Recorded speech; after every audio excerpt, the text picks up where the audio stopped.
بسم اللہ الرحمن الرحیم۔ حضرت ابو ہریرہ رضی اللہ تعالیٰ عنہ سے روایت ہے کہ ہم رسول اللہ صلی اللہ علیہ وآلہ وسلم کے پاس بیٹھے تھے کہ ایک صحابی آئے اور کہنے لگے، یا رسول اللہ صلی اللہ علیہ وآلہ وسلم، میں ہلاک ہو گیا۔ نبی کریم نے پوچھا، کیا بات ہے؟ اس نے کہا کہ میں روزے کی حالت میں بیوی سے صحبت کر بیٹھا ہوں۔ اور رسول اللہ صلی اللہ علیہ وآلہ وسلم نے پوچھا کہ کیا تو ایک غلام آزاد کر سکتا ہے؟ اس نے کہا نہیں۔ اور رسول اللہ صلی اللہ علیہ وآلہ وسلم نے پھر دریافت فرمایا، 2 ماہ کے مسلسل روزے رکھ سکتا ہے؟ عرض کیا نہیں۔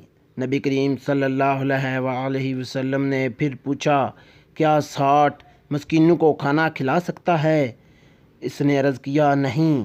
رسول اللہ صلی اللہ علیہ وآلہ وسلم نے فرمایا، اچھا بیٹھ جاؤ۔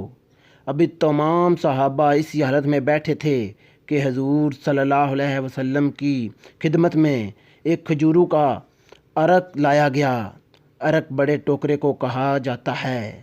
نبی کریم صلی اللہ علیہ وآلہ وسلم نے فرمایا، مسئلہ پوچھنے والا کہاں ہے؟ اس نے عرض کیا، میں حاضر ہوں۔ تو نبی پاک نے فرمایا کہ یہ کھجوریں لے لو اور صدقہ کر دو۔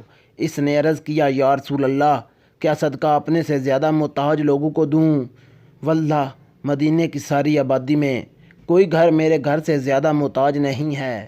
تو رسول پاک ہنس دیے، یہاں تک کہ نبی پاک صلی اللہ علیہ وسلم کے دانت مبارک نظر آنے لگے۔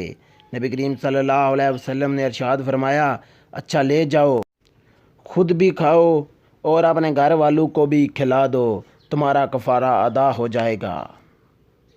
صحیح بخاری اور صحیح مسلم شریف۔